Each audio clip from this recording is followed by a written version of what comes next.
ईश्वर का दिया अल्प नहीं होता और जो टूट जाए वो संकल्प नहीं होता। हार को लक्ष्य से दूर रखना दोस्तों, क्योंकि जीत का कोई विकल्प नहीं होता।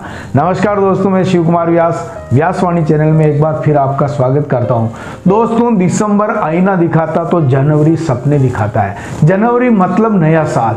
नया साल आते ही हम जीवन में कुछ नया करने का प्रयास करते हैं, नया संकल्प लेते हैं, कुछ दृढ़ इच्छा शक्ति से अपनी आदतों को सुधारने का प्रयास करते हैं। जहां बुरी आदतें छोड़ने के हम कोशिश कर रहे होते हैं, वो कई नई आदतों को अपनाने के लिए हम प्रयासरत होते हैं, और ये सारा कुछ होता है संकल्प से।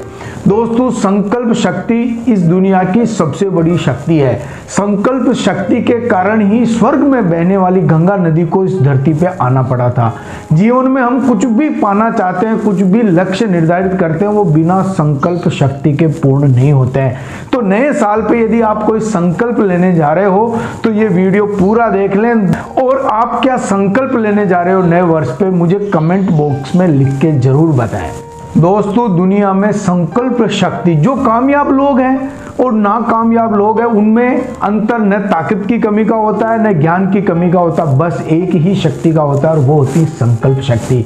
असंभव और संभव जीवन में क्या है, उसके मध्य में केवल संकल्प शक्ति है। यदि आपने संकल्प ले लिया है तो जीवन में असंभव को भी आप संभव करके दिखा सकते हैं। लेकिन जब संकल्प ले लिया जाता है तो हम विकल्प के रास्ते हमें बंद करने पड़ते हैं, क्योंकि विकल्प बहुत मिलेंगे हमें मार्ग भटकाने के लिए, लेकिन एक संकल्प ही काफी होता है मंजिल तक जाने के लिए।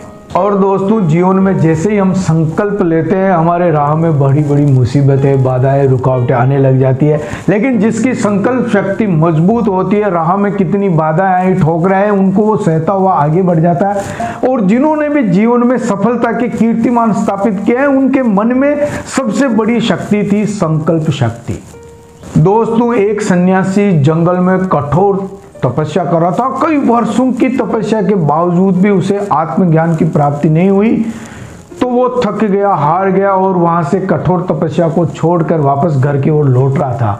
थके हारे निराश कदमों से जब वो रास्ते में जा रहा था तो एक नदी आई, उसे प्यास लगी और नदी में वो पानी पीने लगा तो देखा कि एक गिलहरी जो है नदी में डुबकी लगाती और वापस जमीन पे आती और अपने शरीर से सारी बूंदें जमीन पे डालती, फिर वापस नदी में डुबकी लगाती, वापस जमीन पे आती और सारा पानी अपने शरीर का छिड़क कर वापस नदी में डुबकी लगाती, वापस आती। सन्यासी ने बड़े गौर से उसे देखा और उस गिलहरी के पास जाके पूछा कि ये तुम क्या कर रही हो, एक बार नहा लिए लेकिन बार बार डुबकी लगा रही हो और पानी को बाहर लाके छिड़क रही हो। तो गिलहरी ने कहा, महाराज, इस नदी ने मेरे बच्चों को बहाया, मैं बदला लेने के लिए इस नदी को सुखाना चाहती हूँ। तो महाराज ने कहा, तुम्हारे पास बहुत सीमित संसाधन है, तुम्हारी छोटी सी पूंछ में कितना पानी आता है, कितनी बूंदें आती हैं और कितने वर्ष लग जाएंगे तुम्हें इस नदी को सुखाने में। गिलहरी ने कहा, महाराज, मुझे अपने कर्म पे ध्यान देना है, मैं अपना प्रयास निरंतर कर रही हूँ, मेरी संकल्प शक्ति मजबूत है, ये नदी कब सुखाएगी मुझे पता नहीं, लेकिन मैं निरंतर प्रयासरत हूँ, मेरी संकल्प शक्ति से मैं इसे नदी को जरूर सुखा दूंगी। तो महाराज ने विचार किया, मन में सोचा, इस नन्ही सी गिलहरी के पास इतनी बड़ी संकल्प शक्ति है, इसकी वजह से निरंतर क्रियाशील है, तो मैं हताश होकर घर क्यों जा रहा हूं। और वह सन्यासी वापस दृढ़ संकल्प करके तपस्या में लग गया और उसे बहुत ही जल्दी आत्मज्ञान की प्राप्ति हो गई। दोस्तों, थोड़ा सा विचार कर ले, आज जो भी हम कुछ है, ये हमारे भूतकाल के लिए हुए फैसलों का परिणाम है।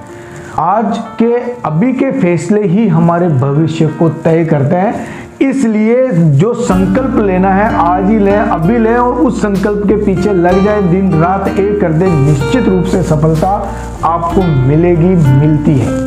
कुछ करने के लिए मौसम नहीं मन चाहिए, साधन सभी जुट जाइए, मन में बस एक संकल्प चाहिए। तो दोस्तों, नए वर्ष पे एक नया संकल्प लो, अच्छा सकारात्मक परिवर्तन अपने जीवन में लाओ, और सकारात्मक परिवर्तन के लिए व्यक्तित्व व्यवहार में परिवर्तन लाने के लिए देखते रहे व्यासवाणी। आप सभी को नए वर्ष और नए संकल्प की हार्दिक शुभकामनाएं। और आप क्या नया संकल्प लेने वाले हैं, कमेंट बॉक्स में लिख के जरूर बताएं। बहुत बहुत धन्यवाद।